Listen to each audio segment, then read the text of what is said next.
Un retour, celui du président de la République, président en exercice de l'Union africaine. Il revient d'Alger où il a participé à la commémoration du 70e anniversaire du déclenchement de la révolution algérienne de libération. Des visites, celles ministérielles aujourd'hui et hier, à Nouakchott et à l'intérieur du pays. Il s'agit de visites d'information et d'inspection. Un festival, celui de Benishab, désert et océan, coup d'envoi hier soir sous la supervision du ministre de la Culture et de son homologue de l'Agriculture. Tels étaient les principaux titres du journal et c'est parti, Madame, Mademoiselle, Monsieur, bonsoir et bienvenue à votre 21h30 de ce samedi 2 novembre 2024. Un retour sur un retour pour commencer. Il s'agit du retour du président de la République, M. Mohamed Ould Cheikh El Ghazouani, président en exercice de l'Union africaine. Son retour à Nouakchott, c'était hier en début de soirée. Était à l'aéroport pour l'accueillir au bas de la passerelle. Il y avait le Premier ministre, M. Mokhtar Ould Ghai. Il y avait la directrice adjointe du cabinet du président de la République, le Wali Moussa de Nouakchott-Ouest, et la présidente du conseil régional de Nouakchott, le président de la République qui salue actuellement les ministres qui étaient à l'accueil, à savoir le ministre secrétaire général de la présidence de la République, les deux ministres conseillers, les ministres de la Justice, les ministres de la Défense et les ministres de l'Intérieur. Et je rappelle que le président de la République revient donc d'Alger, où il a participé à la commémoration du 70e anniversaire du déclenchement de la révolution algérienne de libération, précisément donc le grand défilé militaire organisé hier à Alger donc par l'armée populaire algérienne. Voilà donc pour cette page diplomatique consacrée donc à ce voyage du président de la République à Alger et son retour hier soir à Nouakchott. Eh bien, après la diplomatie, la politique intérieure avec les activités, les visites ministérielles, 5 en tout entre aujourd'hui et hier, ici à Nouakchott, mais également à l'intérieur du pays. Eh bien, la première de ces visites, c'est celle effectuée par le ministre de l'Autonomisation de la Jeunesse, de l'Emploi, des Sports et des Services civiques, des visites qu'il a effectuées aujourd'hui à travers Nouakchott. Alors, combien de sites ont été visités? C'est ce que va nous dire Yed Fall. Dans le cadre de la nouvelle approche du département de l'autonomisation des jeunes, des sports et des services civiques, le ministre s'est rendu dans 12 structures et espaces destinés aux jeunes dans les Mouqata de Nouakchott. En compagnie des autorités administratives et des élus locaux des 3 wilayas de la capitale, le ministre a pu voir de près les états de ces infrastructures, les avancements des travaux et écouter des explications sur leur situation. Le plan de travail et les méthodes adoptées pour atteindre les objectifs ont été développés devant le ministre, notamment dans les Mouqata de Sabra et Elmina.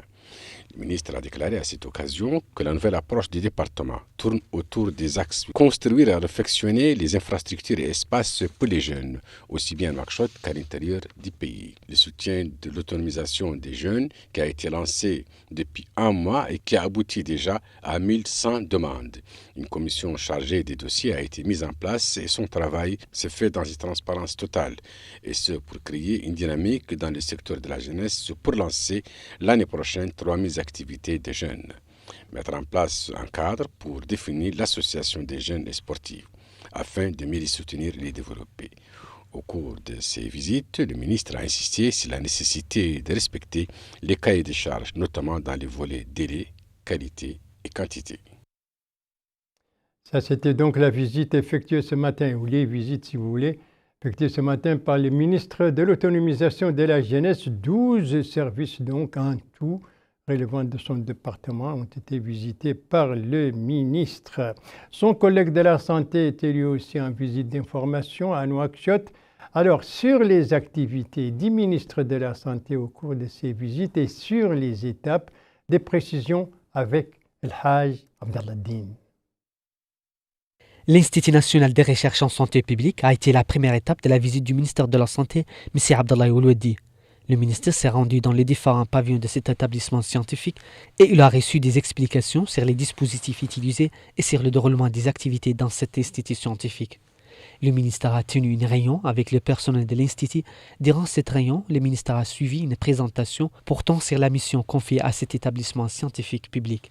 Le laboratoire national de contrôle de la qualité des médicaments a été la seconde étape de la visite du ministre.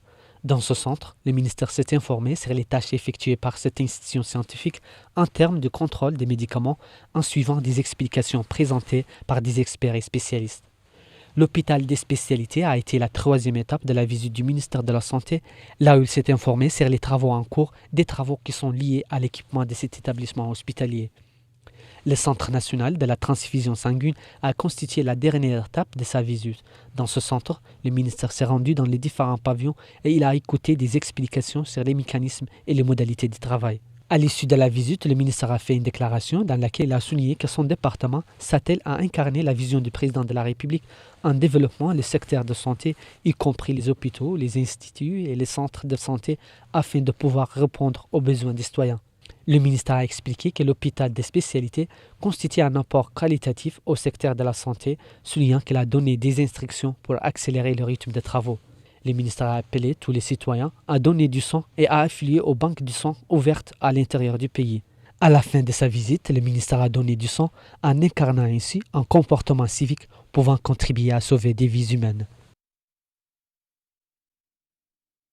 Voilà pour ces visites d'information aujourd'hui à Nouakchott, celle du ministre de l'autonomisation de la jeunesse et celle du ministre de la Santé. Il y avait également d'autres visites ministérielles, mais cette fois, c'est à l'intérieur du pays, à commencer donc par celle du ministre de l'Équipement et des Transports qui était aujourd'hui au Hod El Gharbi. Quels sont alors les tronçons routiers visités par les ministres? Élément de réponse avec notre correspondant permanent là-bas, Mohamed Ould Bilal, compte rendu travaillé en français par Abdullah Demeba. Le ministre de l'Équipement et des Transports, Eyoul El-Verik, a visité les tronçons routiers reliant Ayoun à Aouinat et Tintan Ayoun. Sur les lieux, il s'est informé de l'état d'avancement des travaux. C'est en compagnie du Wali Moussaïd, du roi des Charqi, Mohamed Abdallah ou le Cheikh Sidi. Il s'est aussi informé de la voirie en cours de construction entre Ayoun et Kobeni et le nouveau centre hospitalier régional de Sédulaïa. Lors de notre dernière visite, sur les 4 lots, il n'y avait aucun lot qui faisait l'application. Aujourd'hui, depuis NEMA, nous avons visité les 4 lots et tous les lots étaient en train d'appliquer. Et l'application sera continue ce mois parce qu'il y a des stocks de gravier, de bitume. Donc l'avancement est satisfaisant, mais il n'est pas. On espère que ça continue. Ceci provient du suivi intensif qu'on a instauré depuis un mois avec des réunions presque hebdomadaires, avec un suivi hebdomadaire des chantiers, avec la recherche de solutions de tous les problèmes, que ce soit technique, que ce soit... Et ça a donné un résultat. L'avancement moyen sur les projets routiers ce mois-ci est satisfaisant par rapport au mois passé. Rappelons qu'au sortir de ce déplacement, le ministre de l'Équipement et des Transports a émis le vœu pour qu'il y ait une évolution de l'ordre de 10% en moyenne dans le cadre des travaux routiers. Le ministre de l'Équipement et des Transports, donc au Hod El Gharbi, il a visité des chantiers, des tronçons de route pour voir l'avancement du travail. Il s'agissait donc d'une visite d'inspection. Deux de ses collègues étaient, eux, hier soir, en Inchiri. Il s'agit du ministre de la Culture, des Arts, de la Communication et des Relations avec le Parlement et son collègue des 3A, autrement dit l'agriculture, l'autosuffisance alimentaire. Tous les deux ministres donc ont supervisé le lancement des activités de la 10e édition du Festival de Ben Nishab, désert et océan, donc coup d'envoi. C'était hier soir. Précision sur tout cela avec notre correspondant permanent là-bas, Abdallah Yislim. Compte rendu revient en français par Yed El Fall. C'est sous le slogan « L'agriculture et l'autosuffisance alimentaire dans une perspective de développement durable » que s'est tenu ce festival. L'organisation de ce festival de Benichab permet la découverte du patrimoine culturel de la wilaya et d'attirer l'attention sur la nécessité de réaliser des projets visant la valorisation des ressources locales. Le lancement du festival a été opéré en présence du ministre de la Culture aux côtés de son homologue de l'Agriculture. Dans le discours qu'il a prononcé à cette occasion, le ministre de la Culture a indiqué que le festival est une tribune de créativité culturelle, de renforcement culturel de l'Inchiri et d'été d'obstacles qui constituent les défis entravant le développement culturel de la wilaya. M. Hossein Meddou a affirmé que le slogan de cette édition axé sur l'agriculture et l'autosuffisance alimentaire mérite une attention particulière puisqu'il évoque l'un des défis les plus importants auxquels le monde, en particulier la région sahélienne, est confronté en raison du changement climatique.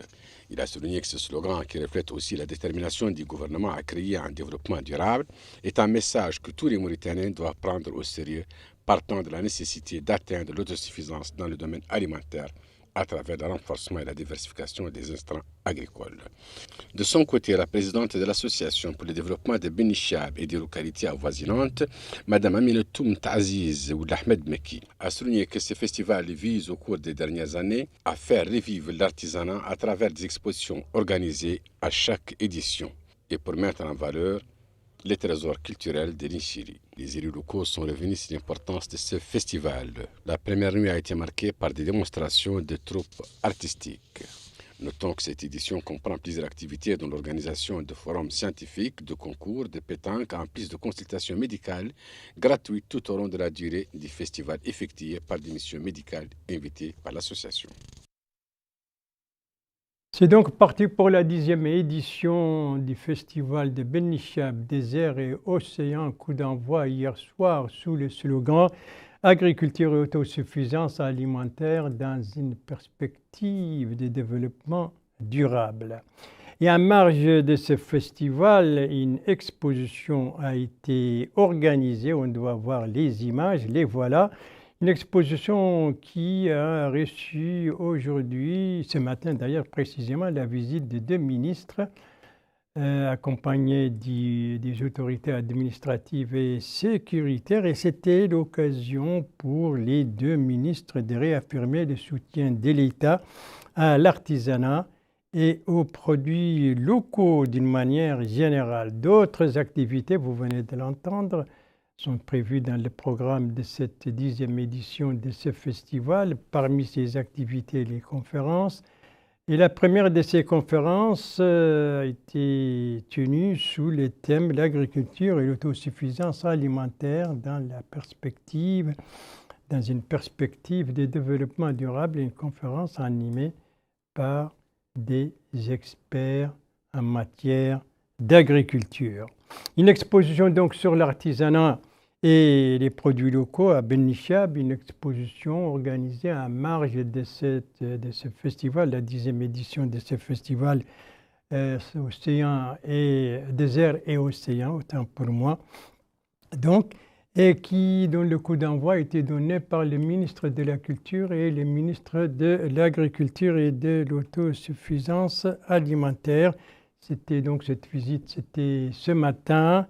Et elle aussi était ce matin, c'est cette réunion tenue par la commissaire à la sécurité alimentaire, ce matin donc à Kifa, avec les élus locaux et les autorités administratives et la visite de la CSA qui a également visité d'autres localités avant Kifa. Précision sur cette réunion et sur les activités de la commissaire à la sécurité alimentaire Anna Saba avec notre correspondant là-bas, Mustapha Nounou, compte rendu revient en français par Abdoulaye Demeba. Le commissariat à la sécurité alimentaire a tenu à Kifa ses rencontres consultatives en présence des autorités administratives et sécuritaires, Des élus locaux et acteurs de la société civile de celui-là, à ces réunions a constitué une opportunité d'évoquer les différents projets et interventions du CSA au niveau de ces régions. Vatibetou Mahfoud Mintakhatri, commissaire à la sécurité alimentaire, a indiqué qu'ils ont décidé de considérer certaines régions comme des zones pilotes afin de mettre en œuvre des projets pilotes avec le suivi nécessaire. Elle a en outre déclaré que le commissariat a eu à financer plusieurs activités génératrices de revenus. De 2019 jusqu'en 2023, dit-elle, la wilaya de la Saba a bénéficié de 282 projets ou activités génératrices de revenus avec l'aide du CSA. Pour cette année, souligne-t-elle, on a eu à appuyer 54 activités génératrices de revenus. Le wali de la wilaya de la Saba, Ahmedou Adahi Khaitra, a pour sa part appelé à plus de collaboration pour le développement local. Tous les acteurs, souligne-t-il, à savoir l'administration et la société civile, jouent des rôles essentiels avec un objectif commun. Le président du conseil régional de la Saba, Mohamed Mahmoud Habib, a indiqué qu'il faut des lignes directrices et engagements clairs pour chaque intervention ou projet mis en œuvre. Suite à ces rencontres, la commissaire à la sécurité alimentaire a supervisé la remise de financement à certaines coopératives en appui aux activités des micro-projets. Elle a par ailleurs supervisé à Barkeo la réception de ce nouveau entrepôt du CSA qui est apte à contenir 500 tonnes de produits. Elle a enfin visité ce projet agricole de Tingal dont les ayants droit ont eu à bénéficier de l'aide du CSA. Voilà donc pour ces visites ministérielles tant à Nouakchott qu'à l'intérieur du pays. Merci de suivre les JTF de Mauritanie. À la suite du journal avec des interventions humanitaires, une page environnementale et un point de presse. On va commencer par les interventions humanitaires, celles notamment du commissariat à la sécurité alimentaire et des autres secteurs gouvernementaux concernés au Guidi Mahal pour venir en aide aux populations sinistrées à la suite des récentes inondations, conséquences des crues du fleuve. Précision sur donc tout cela avec notre correspondant permanent là-bas, Chokri Mohamed Val, compte rendu revient en français par Yedel Fall. Suite aux inondations qui ont touché de nombreuses familles installées le long de la vallée du fleuve, le commissariat à la sécurité alimentaire s'est investi pour apporter son soutien aux sinistrés. Ces interventions, souligne ce cadre du commissariat, ont touché plus de 600 familles victimes des inondations. Le commissariat à la sécurité alimentaire a distribué plus de 40 tonnes de denrées alimentaires, dont l'huile, le riz et le sucre. Et ce, dès les premiers jours où le commissariat à la sécurité alimentaire a pu joindre immédiatement tous les camps. L'intervention du commissariat à la sécurité alimentaire a concerné également le don de tentes, de nattes, etc. à des dizaines de familles de Wompu et Kabou, où 500 familles ont pu bénéficier de ces interventions. C'est ce que confirme ce cadre, qui affirme que le commissariat à la sécurité alimentaire a distribué 100 tentes en plus de moustiquaires. Notons que d'autres secteurs tels que les forces armées de sécurité, la santé, le département de l'hydraulique, Tazur sont intervenus pour soulager les victimes. Des interventions donc au profit des populations sinistrées à la suite des crues du fleuve. Cela se passe au Guidi Maha. D'autres sinistrés, mais cette fois au Brakna. D'autres aides, cette fois, qui viennent donc du patronat mauritanien. Une aide qui a été réceptionnée aujourd'hui par le Wali du Brakna, le Wali qui avait effectué auparavant des visites dans les zones touchées. Précision sur tout cela avec notre correspondant permanent là-bas, Mohamed Reminoul Hadi. Compte rendu revient en français par Abdoulaye Demeba. Le Wali de la wilaya du Brakna s'est rendu au niveau des zones de ces régions qui ont été affectées par l'eau du fait de la crue du fleuve Sénégal. Dans ce cadre, il a visité les localités de Bogué, de Dar el Barka et Oulbirum. Il s'est enquis des conditions de vie des habitants qui ont été relocalisés. Le Wali a par ailleurs visité la localité de Thielaou, relevant de la commune de Dar el Barka, où il a supervisé cette cérémonie de remise d'aide alimentaire destinée aux populations victimes de ces inondations. Cette aide est l'œuvre de l'Union nationale des employeurs de Mauritanie au profit des populations sinistrées. En plus de ces denrées alimentaires comprenant du riz, du sucre, de l'huile, les ayants droit ont aussi reçu un appui financier. Le Wali a affirmé que ce déplacement constitue une opportunité de superviser la distribution de cette aide de l'Union nationale du patronat mauritanien au profit de 175 familles au niveau de ces wilayas. Il a en outre souligné qu'Amboye s'est enquis de l'état de 14 familles sinistrées en plus de la distribution d'aide alimentaire. Ce membre du CSA a pour sa part souligné que cette année a été très difficile avec ces inondations qui ont affecté les citoyens. Il a par ailleurs rendu grâce à Dieu que tous les sinistrés ont été évacués et mis à l'abri de ces eaux.